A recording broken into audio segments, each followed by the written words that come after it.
하나님 말씀 누가복음 18장 9절에서 14절의 말씀입니다. 교독합니다. 또 자기를 의롭다고 믿고 다른 사람을 멸시하는 자들에게 이 비유로 말씀하시되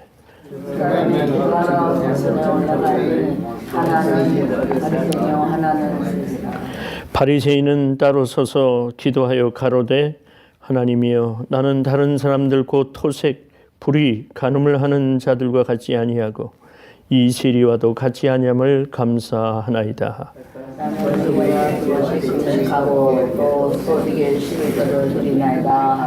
세리는 멀리 서서 감히 눈을 들어 하늘을 우러러 보지 못하고 다만 가슴을 치며 가로되 하나님이여 불쌍히 여기옵소서 나는 죄인이로소이다 하였느니라.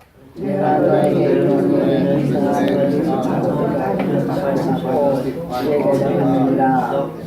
무릇 자기를 높이는 자는 낮아지고 자기를 낮추는 자는 높아지리라 하시니라. 아멘. 의롭다 것은 죄가 없다 그런 의미입니다. 선하고 착하다, 죄가 없다.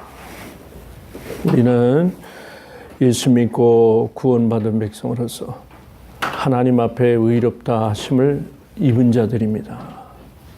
하나님의 사랑과 은혜를 받은 사람들이에요. 그래서 누구나 하나님 앞에서 의롭다 한 자만이 천국에 갈 수 있다고 했습니다. 믿음으로 우리는 의롭다함을 얻는 것입니다. 이 두 사람의 비유를 예수님이 들으시면서 자기를 의롭다고 믿고 또 다른 사람을 멸시하는 자들에 대한 비유인 겁니다. 사람은 세상을 살아갈 때 자기 의로 사는 사람이 많아요. 내가 어떤 행위로서 의로운 행위 좋지요. 남을 구제하고 돕는 일에 또 남에게 선을 베푸는 일 좋습니다. 그렇게 해야 됩니다. 그런데 문제는 마음의 자세가 나의 명예, 나의 의로 드리는 것이 돼서는 안 되는 거예요. 자기 의를 가지고 사는 사람은 안 되는 거예요. 그렇게 되면은 꼭 남을 멸시하게 돼요. 오늘 여기 바리새인과 세리의 예를 듭니다. 근데 바리새인은 종교적으로는 우리가 볼 때 틀림이 없는 사람이에요. 바리새인의 믿음을 보면요, 우리 그리스도인들이 참 그건 본받아야 돼. 그 믿음. 그러나 하나님을 의지하기보다는 자기 의를 형식을 그 종교성을 가지고 이들이 살기 때문에 문제가 되는 거예요. 성경에는 하루에 2번씩 금식한다. 또 금식도 하고 11조도 드리고 또 그 종교적인 모든 예배 행위에서 아주 철저하고 엄격한 것이 바리새인들이에요. 너희가 하나님 앞에 그렇게 드렸지만 한 가지 빠진 것이 있는데 그게 뭐냐면 너희의 의이다. 하나님에 대한 사랑이 빠졌다는 거예요. 이렇게 가차없이 예수님은 바리새인들을 향하여 아주 질타하셨던 겁니다. 그러면서 예수님이 예를 들으신 거예요. 여기 세리가 누굽니까? 세금쟁이 아니에요? 세금을 모으는 사람이에요. 그런데 그 당시에는 왜 멸시를 당했느냐면 100원어치 세금 걷어가지고 70원은 나라에 내고 30원은 자기가 가졌어요. 그 다음에 세금을 매긴다는 거는 그 어떤 일에 대해서 세금을 이거는 국법이 정하지만은 어느 정도의 세금을 깎아주기도 하고 더 붙이기도 했단 말이에요. 그러니까 사람들이 볼 때는 그건 결코 환영받지 못할 일이죠. 우리가 좀 다른 얘기지만 삭개오의 믿음을 보면 압니다. 삭개오는 세금쟁이였거든요. 세금을 걷는 사람이었는데 부끄러워서 많은 사람 앞에 나타나지 않았는데 아무튼 이 사람은 굉장히 부자였어요. 예수님이 그 나무에 있는 것을 보시더니 여러 사람 중에 특별히 삭개오를 향하여 내가 오늘 이 집에 머물러야 되겠다. 삭개오가 뭐라고 그랬습니까? 주님 앞에 엎드려서 주님, 내가 만일에 다른 사람을 재산을 강제로 빼앗은 것이 있으면은 내가 4배로 갚겠습니다. 그리고 가난한 자들에게 내 재산의 절반을 털어서 가난한 사람을 돕겠다고 하겠습니다. 이 돕는다는 말이 참 많이 나와요. 오늘도 보면은 누가복음 12장 31절에 보니까 너희는 하나님의 나라를 위해 하나님의 나라와 그 의를 구하라. 그리하여 이루는 것을 이제 너희에게 우리가 살아가는 데 필요한 모든 것을 그리하면 더해 주시겠다 하면서 적은 무리여 무서워하지 마라. 나는 꼭 이 말씀을 읽을 때마다 우리 교회를 생각해요. 여러분들 숫자적으로 따지는 게 아니에요. 이거는 비록 하나님을 믿는 사람들이 적지만 하나님에 대한 비록 수가 적어서 상대적인 열세 같지만은 작은 힘 같지만 무서워하지 마라. 주님이 위로하셨어요. 그 나라를 너희에게 주시기를 너희 아버지께서 기뻐하신다 그랬습니다. 그러면서 13절에 보니까 33절에 보니까 가서 구제하라. 이 구제하라는 말씀을 참 많이 나와요. 어려운 사람을 돌아보라 그런 얘기예요. 사랑하는 여러분들, 여러분이 살아가시면서 나보다 형편이 어렵고 처지가 힘든 사람을 항상 돌아보는데 마음을 쓰시기를 바랍니다. 이것이 하나님의 법이요, 하나님의 의요, 하나님의 사랑인 거예요. 사랑을 베풀어라. 그래서 사케오도 내 이웃을 위해서, 어려운 자를 위해서 내가 절반이라도 재산을 내놓겠다 그랬습니다. 하나님이, 예수님이 그 가정에 들어가 식사하시기를 기뻐하셨다고 그랬습니다. 이렇게 본다면 우리가 하나님 나라의 의를 구한다는 것은 분명히 방법이 나오는 거예요. 기도에 대한 얘기가 오늘 본문의 얘기입니다. 두 사람이 기도를 하는데 하나님, 나는 내가 이 세상에 살면서 사람으로서 도덕적으로 완성을 기했습니다. 남의 것을 도적질이 하지 않았습니다. 또 나는 강제로 뺏지 않았습니다. 불의를 저지르지 않았습니다. 남은 간음하지 않았습니다.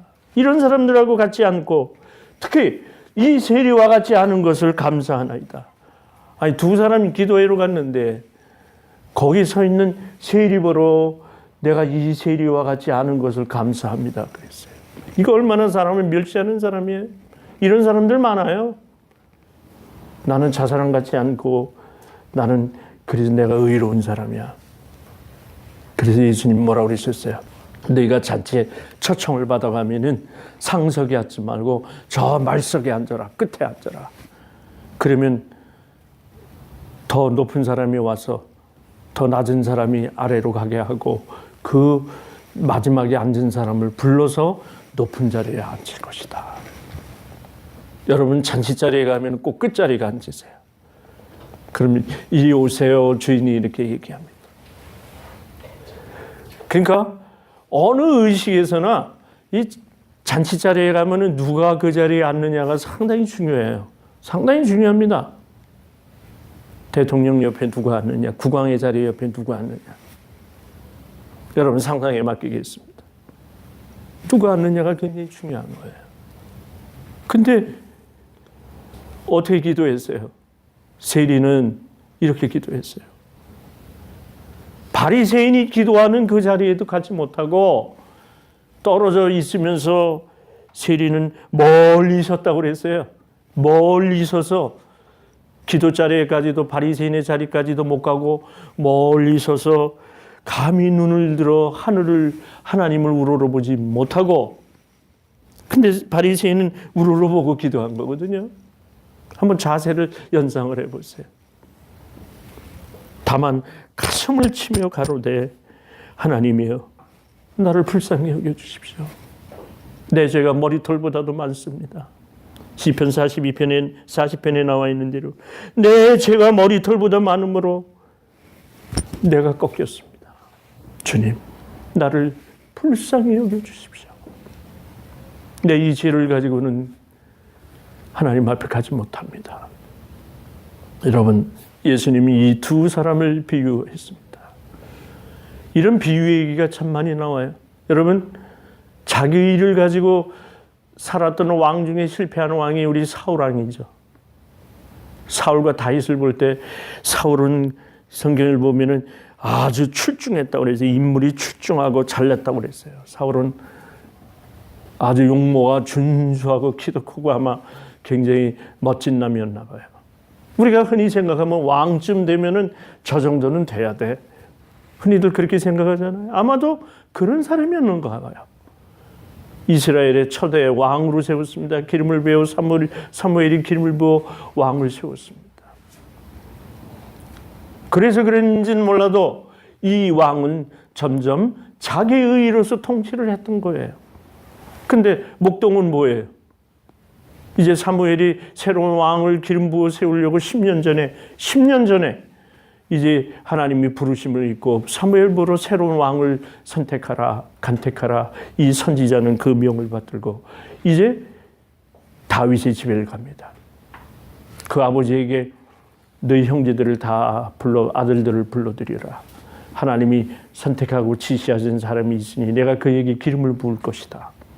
저 사울왕은 하나님 앞에 점수를 잃어버렸어.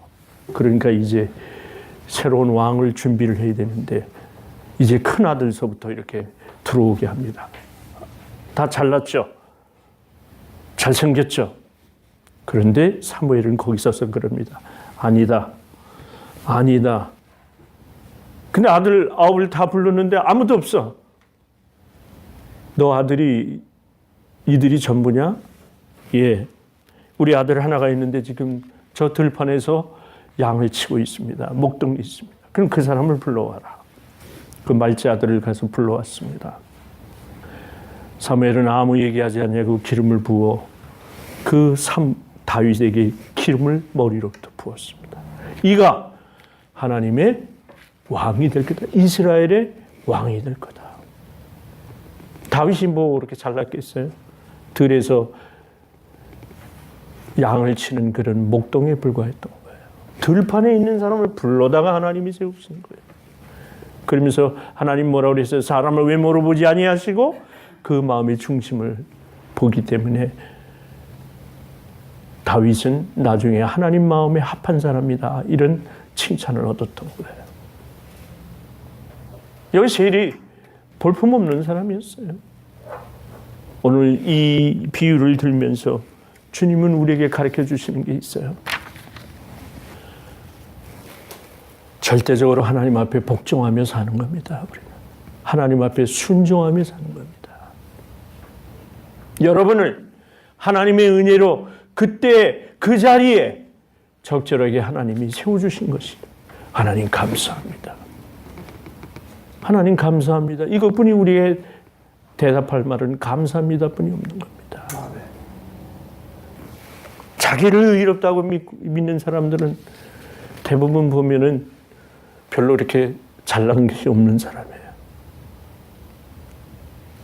이번 주간은 종교개혁주일이에요. 1517년대 독일의 마틴 루터가 95개의 교리적인 데에서 반박문을 써서 캐톨릭 교회에 대한 이런 비판을 했던 그때 종교 개혁을 일으킨 것을 기념하는 주간입니다. 잘못된 교리를 반박을 했습니다. 성경이 말하는 본질적인 교회의 모습으로 돌아가자 이 운동이에요. 오직 성경과 교회가 사회적 책임도 다해야 된다. 공적인 데에서 하나님 말씀대로 교회가 세워져 가야 된다 하는 것을 주장한 사람이에요. 그 마틴 루터 이후에 종교 개혁이 이루어서 복음주의로 한다. 프로테스탄트가 이루어진 겁니다. 그러나 501년째 금년이 500년이 지났지만은 아직도 많은 교회가 비판을 받고 있습니다. 저는 기도하셨지만은 우리 교회는 가족인 겁니다. 가족과 같은 교회. 서로를 돌보아주고 서로를 위해 기도해 줄 수 있고 서로를 위해서 힘든 것을 나눠주고 기뻐함을 같이 기뻐할 수 있는 그러한 교회. 하나님의 복음이 이러한 교회를 통해 역사하는 거예요. 누가복음 16장 15절 보면 똑같은 말씀을 했습니다. 바리새인은 사람 앞에서 스스로 옳다고 하는 자이지만은 너희 마음을 하나님께서 아시나니 사람 중에 높임을 받는 그것은 하나님 앞에 미움을 받는 것이다 이렇게 얘기했습니다. 여러분, 개혁이라고 하는 것은 이노베이션이라는 것은 이제까지 해왔던 잘못된 것에서 돌아서서 새 것을 만들어가는 것이 개혁인 겁니다. 우리는 날마다 개혁해야 돼요. 우리 교회가 정말로 하나님이 기뻐하시는 교회일 수 있는가? 그래서 마틴 루터는 외쳤습니다. 로마서 1장 17절에 있는 말씀대로 복음에는 하나님의 의가 나타나서 믿음으로 믿음에 이르게 하느니 기록된 바 오직 의인은 믿음으로 말미암아 살리라. 아멘. 의로운 사람은 오직 믿음으로 말미암아 산다 외쳤던 겁니다. 성경으로 돌아가자 오직 하나님의 법으로 살아가야 된다. 때에 맞춘 하나님의 방법을 삶의 방법으로 알고 추구하라는 거예요. 하나님은 성령님을 요한복음 14장 보니까 성령을 구하라. 성령을 하나님 앞에 구할 때 성령을 우리에게 보내주셨어. 그 상황과 그 때에 맞춰서 여러분이 하나님의 자녀로 살아갈 수 있도록 하나님이 인도하신다는 사실인 겁니다. 그래서 우리가 염려하지 않아요. 하나님이 하나님의 방법으로 여러분을 천국까지 갈 수 있도록 하나님이 여러분을 인도하신다는 사실인 겁니다. 그래서 두려워하지 말라고 그랬어요. 그래서 두려워하지 말고 아무것도 염려하지 말고 우리가 할 수 있는 건 오직 기도와 간구와 남을 위한 중보 기도와 이런 걸 할 때 우리 마음에 하나님의 감사함으로 드릴 때 하나님이 우리 마음에 평강을 주신다는 거예요. 근심하지 말라. 요한복음 14장 1절에 보면 근심하지 말라. 하나님을 믿으니 또 나를 믿으라. 예수님은 말씀하셨어요. 근심과 모든 것을 내려놓아야 합니다. 오직 하나님께로 돌아가야 됩니다. 우리는 하나님의 나라와 의를 걷는 좁은 길을 걷는 사람들입니다. 자, 말씀을 마치고자 합니다. 결론적으로 얘기한다면 우리는 겸손해야 됩니다. 오직 하나님만 의지해야 됩니다. 우린 고넬료라고 하는 사람을 봅니다. 고넬료는 이탈리아의 백부장인데 하나님이 이방인을 부른 그 첫사람이라고 볼 수 있어요. 베드로도 똑같은 시간에 기도했는데 베드로가 고넬료의 가정에 가서 복음을 전하면서 이방인에도 복음이 전하는 시작인데 고넬료는 어떤 사람이었느냐 하면은 구제하기를 좋아하고 기도와 말씀에 힘쓴 사람이라고 그랬습니다. 이 세 가지를 해야 됩니다. 말씀을 우리가 힘써야 되고 의로운 생활을 하려면은 말씀에 힘쓰고 기도에 힘쓰고 그다음에 구제하기를 좋아하는 사람이 됩니다. 구제는 여러 가지 의미가 있습니다. 내 물질을 아껴서 전하는 것도 가난한 사람을 구하는 것도 훌륭한 구제이지만은 내가 그를 위하여 기도해 주는 것, 중보 기도하는 것도 구제라고 보면 됩니다. 그게 사랑이기 때문에 그렇습니다. 사랑의 표현이기 때문에 그렇습니다. 연약한 자를 일으켜 세워주며 그가 곤란한 지경이 있을 때 그 아픔이 바로 내 아픔인 것처럼 여겨서 하나님이 그분을 치료해 주시고 하나님이 그분을 도와주시고 하나님이 그분을 일으켜 세워주시기를 원하는 그것이 바로 중보의 행위인 겁니다. 여러분, 그것이 바로 사랑인 겁니다. 이 사람이 바로 하나님 앞에 의로운 사람이라는 겁니다. 우리 사랑하는 사랑장로 교우들은 하나님 앞에 모두가 하나님의 목적대로 사시기를 바랍니다. 그거는 바로 의롭다 하는 것에 자기를 낮추고 오히려 하나님께 높임을 받는 사람이 되어지시기를 바랍니다. 자기를 낮추는 자들에게는 하나님이 높여주신다고 그랬습니다. 내 이웃을 진정으로 사랑하는 사람, 바로 이 사람이라고 볼 수가 있습니다. 세리와 같은 겸손한 사람, 고넬료와 같이 구제하기를 힘쓰는 사람, 돌보는 사람인 겁니다. 구제하기 전에 남을 돌보지 않으면, 남의 사정을 헤아리지 아니하면 우리는 구제할 수 없습니다. 모쪼록 우리 사랑하는 여러분들은 이웃을 향해서 사랑의 마음을 널리 펴시기를 주의 이름으로 축원합니다.